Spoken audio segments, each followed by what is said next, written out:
क्या आपने कभी सोचा है कि राम मंदिर का फ्यूचर, भविष्य, आने वाला कल क्या होगा?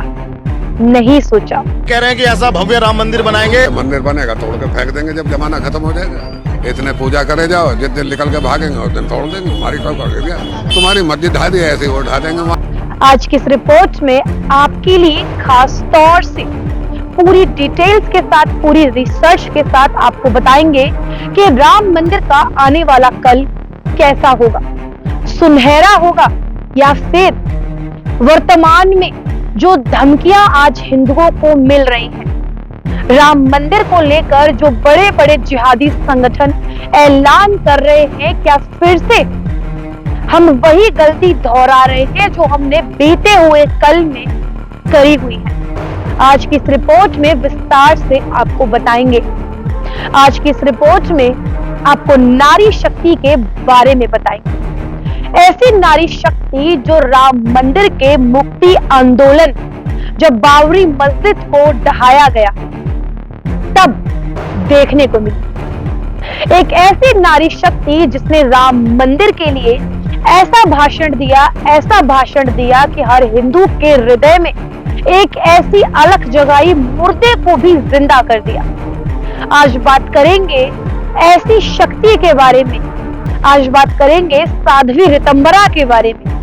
नाम आप सभी ने सुना होगा, जो राम मंदिर आंदोलन में एक मुख्य चेहरा रही। आज उनके भाषण का एक एक शब्द आपको बताऊंगी, जो वासुदेव कुटुंबकम की फिलॉसफी पर अपना पूरा जीवन जीती है। रिपोर्ट को अंत तक जरूर देखना है और आज की नारियों को एक मैसेज दूंगी, एक ऐसा मैसेज जिसे देखने के बाद आज की नारी, आज की युवा कन्याएं अपने देश के लिए खड़ा होना भी सीखेंगी और साध्वी ऋतंबरा जी जैसी एक ऊर्जा, एक शक्ति उनके हृदय में जगेगी। तो आज की ये वीडियो खास आज की नारी शक्ति के लिए है। आज की इस रिपोर्ट में आपको बताएंगे कि राज का महत्व क्या होता है। जब राज हमारे हाथों में था तब राम मंदिर हमने बनाया। राज हाथों से गया तो मस्जिद का निर्माण हुआ, लेकिन एक बार फिर से जब हिंदू एक हुआ तो आज राम मंदिर बन रहा है, और केवल राज की वजह से, क्योंकि आज राज हिंदुओं के हाथ में है। राज होगा तो आपके मंदिर सुरक्षित हैं, राज होगा तो आपके बच्चे सुरक्षित हैं, राज होगा तो आपका स्वाभिमान, आपका सम्मान, आपकी बेटी, आपकी महिलाएं, आपकी पत्नी, आपकी बहन, सबकी आबरू, सबकी इज्जत, सब सुरक्षित है। लेकिन जैसे ही राज आपके हाथ से गया, आपके हाथ से पूरी जिंदगी गई। तो आज की इस रिपोर्ट में आपको बताएंगे राज का महत्व क्या होता है। आज की इस रिपोर्ट में आपको अंतर समझाएंगे, राज और नहीं राज होने पर परिस्थितियां कैसे बदलती हैं। तो आज की ये वीडियो उन माता पिताओं के लिए है जिनके बच्चे अभी कच्ची उम्रों में हैं, जिनके अंदर अभी देशभक्ति और हिंदुत्व के प्रति एक जोत जग सकती है।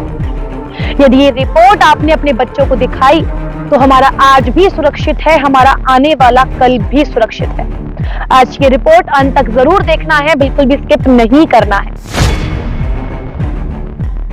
दोस्तों, हमें नहीं भूलना चाहिए राम मंदिर के मुक्ति आंदोलन का वो इतिहास, जिसमें 2000 सनातनियों ने, 2000 हिंदुओं ने, 2000 राम जी के प्यारों ने अपने प्राणों की आहुति दी, बलिदान दिया, जिसकी वजह से आज राम मंदिर हम सभी के सामने है। 22 जनवरी को रामलला विराजमान होंगे, राम मंदिर का उद्घाटन होगा, केवल और केवल उन 2000 सनातनी भाइयों के बलिदान की वजह से। एक ऐसा स्वर्णिम इतिहास भारत का जो प्रत्येक सनातनी के दिमाग में इस कदर फीड होना चाहिए जितना कि अपना जन्म दिवस, अपने माता पिता का जन्म दिवस।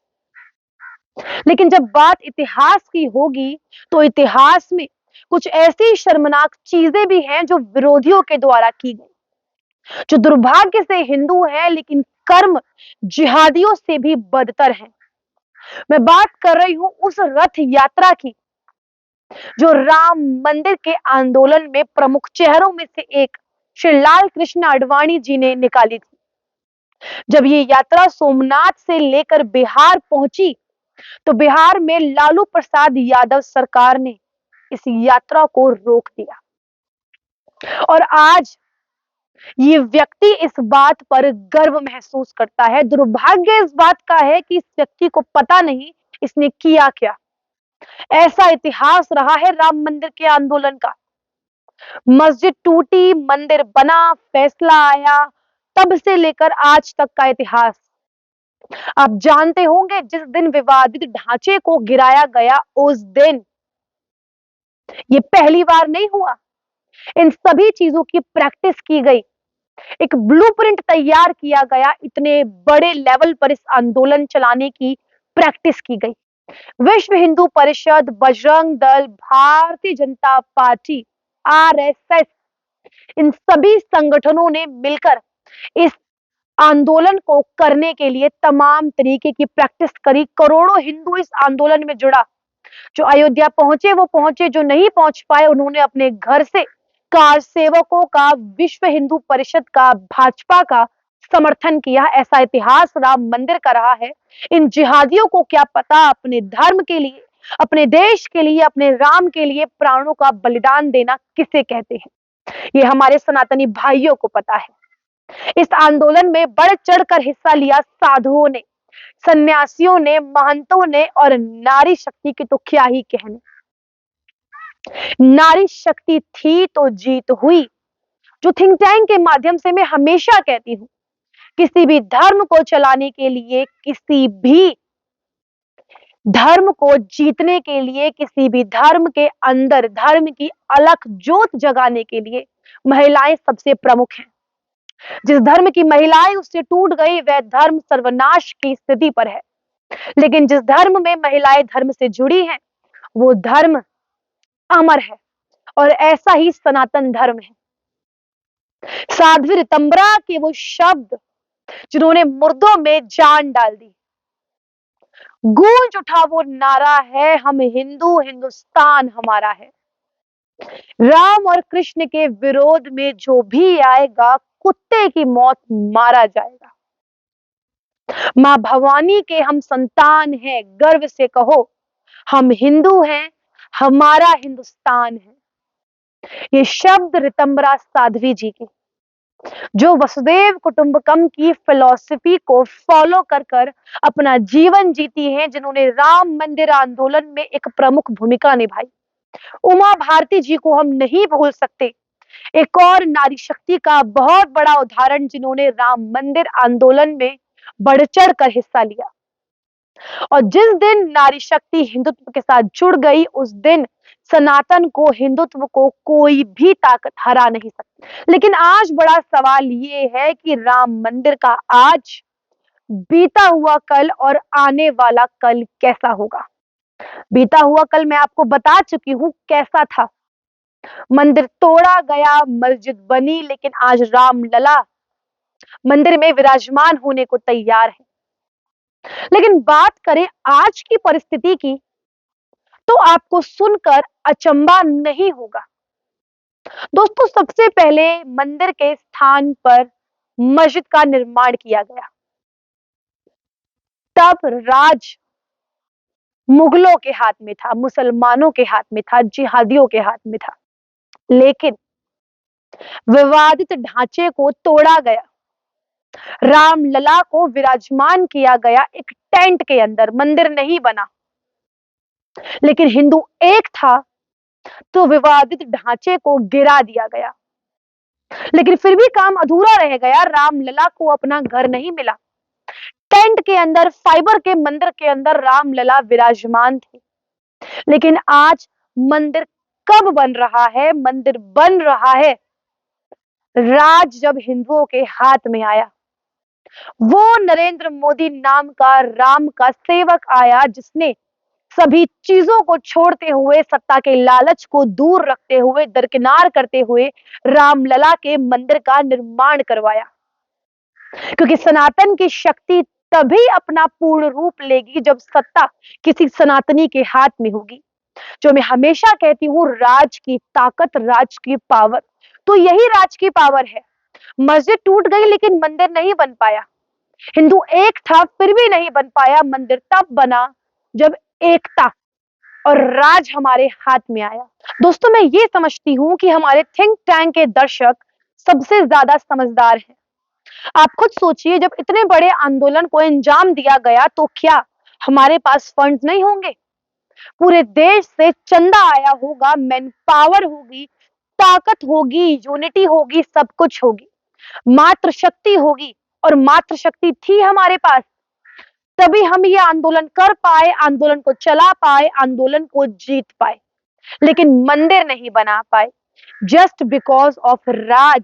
लेकिन अब मैं अपने दर्शकों को राज की पावर थोड़े अच्छे से एक्सप्लेन करूंगी विद एग्जाम्पल।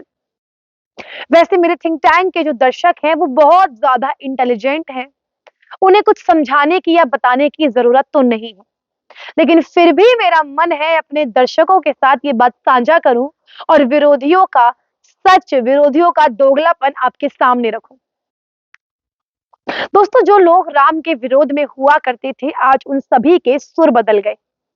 आज वह सभी मौसमी और चुनावी सनातनी बनकर हम सभी के सामने खड़े हैं। जो लोग राम के अस्तित्व पर सवाल उठाने के लिए वकीलों की कतार खड़ी करते थे, आज वो लोग, आप देखिए, थोड़े से दिनों की बात है, प्रत्येक टीवी चैनल पर आपको यही देखने को मिलेगा कि भैया ये नेता राम मंदिर गया रामलला का आशीर्वाद लेने, ये नेता राम मंदिर गया रामलला का आशीर्वाद लेने। न जाने कितनी ऐसी खबरें आपको देखने को मिलेंगी। ये वही लोग हैं जब संघ के लोग, विश्व हिंदू परिषद, बीजेपी, बजरंग दल के कार्यकर्ता ये कहते थे कि राम मंदिर बनेगा और जरूर बनेगा, तब ये विरोधी मजाकिया सुर में मजाक उड़ाते हुए कहते थे कि बन गया राम मंदिर, कब बनेगा राम मंदिर, और इतना मजाक उड़ाते थे, खिल्ली उड़ाते थे। आज वही सेवक हैं, वही लोग हैं राम को चाहने वाले, और वही विरोधी हैं मजाक उड़ाने वाले। फारूक अब्दुल्ला जो पानी पी पी कर सनातन का अपमान करता है, आज वह आंखों में आंसू लेकर मीडिया से कह रहा है कि राम कोई हिंदुओं के नहीं है, राम प्रत्येक धर्म के हैं, राम हम सबके हैं। यानी कि जरूरत पड़ने पर अब राम को भी अपना बना लिया, वरना राम कौन और हम कौन, राम के अस्तित्व पर सवाल ये लोग उठाते हैं। ये आज की बात है। आज सत्ता हमारे हाथ में है तो विरोधी भी सुर बदल रहे हैं, विरोधी भी राम को अपना पिता बता रहे हैं। ये आज की बात है, लेकिन हमें नहीं भूलना चाहिए कि फ्यूचर भी अभी हमारे सामने पड़ा है। आपको क्या लगता है आज सब कुछ ठीक हो चला है? आने वाला कल भी ऐसा ही रहेगा? बिल्कुल भी नहीं। इतिहास में कुछ भी हो सकता है। आपको क्या लगता है, जब मंदिर तोड़कर मस्जिद बनाई गई और उसके बाद मंदिर को ढहाकर अब कोर्ट के फैसले के अनुसार जब रामलला विराजमान होने जा रहे हैं, तो क्या जिहादी अपनी औलादों को इतिहास नहीं बताएंगे? जिहादी अपने औलादों के कान नहीं भरेंगे, उनकी आंखों के आगे एक पर्दा नहीं चढ़ाएंगे कि बेटा तुम्हारी मस्जिद को तोड़कर मंदिर बनाया गया? तो क्या उन जिहादियों की औलादें चुप बैठेंगी? आपको क्या लगता है? क्या वह अपनी मस्जिद के लिए आंदोलन नहीं चलाएंगी? क्या वह अपनी मस्जिद के लिए आवाज नहीं उठाएंगी? और कितने ऐसे लोग हैं, कितने ऐसे मुस्लिम नेता हैं जो ये बयान दे चुके हैं। जैसा कि मैंने आपको रिपोर्ट की शुरुआत में बताया कि इन बयानों को हल्के में लेना क्या हमारी इतिहास वाली गलती तो नहीं है जो हमने इतिहास में की है? तो दोस्तों, ये जो दोबारा मंदिर को तोड़ने की धमकियां ये जिहादी, ये बाबर के वंशज दे रहे हैं ना, इन धमकियों को इग्नोर नहीं करना चाहिए, क्योंकि बाबर के जो वंशज हैं वो अपनी औलादों को यही सिखा रहे हैं। उनकी आंखों के अंदर इतिहास का पन्ना वो चिपका रहे हैं कि मस्जिद को तोड़कर मंदिर बनाया। ये नहीं बता रहे कि इन जिहादियों ने मंदिर को तोड़कर मस्जिद का निर्माण किया। तो इस बात को नहीं भूलना है, इसे लाइटली नहीं लेना है। मैं आज अपने दर्शकों को बता दूं, हम ये नारा तो लगाते हैं जो राम को लाए हैं हम उन्हें लेके आएंगे, और हम लेके भी आ जाएंगे, लेकिन क्या भरोसा 10 साल बाद, 15 साल बाद कभी इन जिहादियों का राज नहीं आएगा? और जिस दिन राज इनके हाथ में आया, क्या होगा हम सभी जानते हैं। जिहादियों के हाथ में राज आएगा तो यह सबसे पहले हिंदुओं को खत्म करेंगे, क्योंकि मंदिर को खत्म करने से पहले इन्हें हिंदुओं को खत्म करना है। हिंदू खत्म तो देश खत्म। और ये अपने बच्चों को यही सिखा रहे हैं, राज आते ही हिंदुओं को मारो, मंदिर को तोड़ो। और दोस्तों, ये जो राम मंदिर बन रहा है ना, ये एक मंदिर नहीं है, ये प्रत्येक सनातनी की पुनः प्राण प्रतिष्ठा है। काशी सोमनाथ मंदिर को कितनी बार लूटा गया, मथुरा श्री कृष्ण जन्मभूमि के ऊपर मस्जिद बनाई गई, आज भी श्री कृष्ण की मूर्तियां जहां उनका जन्म हुआ वह जेल ईदगाह शाही के नीचे है। लेकिन सबसे पहले राम मंदिर का निर्माण ये बता रहा है कि अभी तो राम लला विराजमान हुए हैं, अभी श्री कृष्ण भी विराजमान होंगे। लेकिन ये तभी पॉसिबल हो पाएगा जब श्री रामचंद्र जी की प्राण प्रतिष्ठा होगी, प्रत्येक सनातनी की ये फिर से प्राण प्रतिष्ठा होगी। और जो मूर्ति राम लला की मंदिर में रखी जाएगी वह केवल राम जी नहीं होंगे, वह प्रत्येक सनातनी होगा। सनातन की नई अलख जगेगी, सनातन की नई ज्योत जगेगी, और प्रत्येक जिहादी के सीने पर सांप तो बहुत दूर की बात है, एनाकोंडा और अजगर लौटेगा, क्योंकि इनके सपने चकनाचूर हो जाएंगे उस दिन जिस दिन राम लला की मूर्ति की प्राण प्रतिष्ठा होगी। और ये सब तभी पॉसिबल हो पाएगा जब हम एक होंगे और ऐसी धमकियों को नजरअंदाज नहीं करेंगे और किसी जिहादी का राज बिल्कुल भी नहीं आने देंगे। दोस्तों, जनता के हाथ में एक पावर होती है मतदान की, और अपना मतदान एक ऐसे व्यक्तियों को दीजिए जो आपके आबरू को, आपकी इज्जत को, आपके स्वाभिमान को, आपके राम को, आपकी बहन बेटियों को, आपकी संस्कृति को, आपकी विश्वास को, आपकी आस्था को सुरक्षित रख सके। ना कि ऐसे लोगों को जो अपने बच्चों को यही सिखा रहे हैं, राज आते ही खत्म करो। और दोस्तों, ये तो निश्चिंत है, राम मंदिर यदि तोड़ने की बात होती भी है तो उससे पहले प्रत्येक सनातनी को खत्म करना होगा। तो दोस्तों, आज को बचाना है तो हम सबको यूनाइट होना है, हम सबको एक होना है, मातृशक्ति को फिर से एकजुट होना है। वह नारी शक्ति अब देखने को नहीं मिलती जो नारी शक्ति राम मंदिर के मुक्ति आंदोलन में हम सभी को देखने को मिली थी। और यदि वह नारी शक्ति एक नहीं हुई तो थिंक टैंक के माध्यम से मैं हजारों बार बोल चुकी हूँ और आज 1001 बार बोल रही हूँ कि बिना महिलाओं के सनातन कुछ भी नहीं है। हमारे धर्म का सबसे मजबूत स्तंभ महिलाएं हैं। लेकिन आज कुछ महिलाएं जो कथा भागवत करती हैं वो केवल अपने आप तक सीमित है।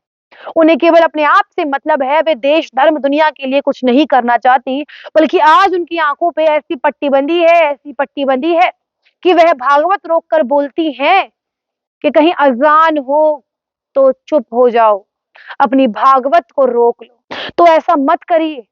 आज की युवा लड़कियां, महिलाएं सब एक हो जाइए और अपने धर्म के बारे में अपने बच्चों को बताइए, देश दुनिया को बताइए। यदि आप सौभाग्य से कथा भागवत करती हैं, आपको दुनिया सुनती है, तो इस कदर अपनी बातों को कहिए कि आपसे 4 लोग प्रेरित हो, ना कि 4 लोग आपसे रुष्ट हो ऐसी बातें सुनने के बाद। और यदि फ्यूचर को बचाना है तो तब भी हमें यही करना होगा। हिंदुओं को एक होना पड़ेगा, क्योंकि एकता से बड़ा कोई हथियार नहीं होता। बल, बुद्धि और ज्ञान सनातन के 3 सबसे अहम पहलू जो प्रत्येक सनातनी के अंदर होते हैं, लेकिन उन्हें पहचानना होगा। मातृशक्ति को एक होना होगा। राज की पावर आज हमारे हाथों में है और ये पावर जा भी सकती है, क्योंकि कोई चीज स्थिर नहीं होती। लेकिन इसके जाने से पहले ही यदि हम अपने आप को इस तरीके से सशक्त कर लें तो क्या ही कहने। तो कोई बाबर का वंशज, कोई मोमिनों की औलाद, कोई भी जिहादी हमारा कुछ नहीं बिगाड़ सकता। तो थिंक टैंक के माध्यम से मैं प्रेरणा शर्मा जो हर बार बोलती हूँ, आज वही बातें बहुत जल्दी खत्म करती हूँ। दोस्तों, सबसे पहले हिंदुओं को यूनाइट होना है, हिंदुओं को एक होना है। और एक कैसे होंगे? एक ऐसे होंगे कि हमें अपने धर्म के प्रति, राम लला के प्रति, उन 2000 लोगों, सनातनियों, कार सेवकों के बलिदान के प्रति हमें होना होगा एकदम सीरियस और उनका सम्मान करना होगा। अपने धर्म के प्रति अपने मन में एक ऐसी ऊर्जा का संचार करिए कि कोई भी जिहादी आपका बाल तक बांका नहीं कर सकता, क्योंकि सबसे बड़ी चीज होती है आत्मविश्वास। जब तक वो आपके पास है, कोई जिहादी आपका कुछ नहीं बिगाड़ सकता। नारी शक्ति को एक होना होगा। मैं प्रेरणा शर्मा अपने आप को सौभाग्यशाली समझती हूँ कि थिंक टैंक चैनल के माध्यम से मुझे यह अवसर मिला कि मैं 10 लोगों को अपनी बात बता सकूं। और मैं आज इतनी खुश हूं ये बात अपने दर्शकों से साझा करते हुए कि एक महिला होने के नाते मैं अपने धर्म के प्रति अपना फर्ज निभा रही हूं। और मैं उम्मीद करती हूं अन्य महिलाओं से जो अपने धर्म के प्रति अपना फर्ज निभाएं, अपने बच्चों को ही सिखाएं, दुनिया को ना बताएं, अपने बच्चों को सिखाएं। हमारा फ्यूचर ऑलरेडी सिक्योर हो जाएगा। आज के लिए इस रिपोर्ट में इतना ही। मिलते हैं आपसे अगली किसी रिपोर्ट में अगले मुद्दे के साथ। तब तक के लिए देखते रहिए हमारे साथ थिंक टैंक। और यदि आप मेरी वीडियो से प्रेरित हुए हैं, आप मेरी वीडियो से, आप मेरी रिपोर्ट से, आप मेरे एनालिसिस से यदि वास्ता रखते हैं, तो कमेंट सेक्शन में जय श्री राम लिखना बिल्कुल भी ना भूलें। नमस्कार।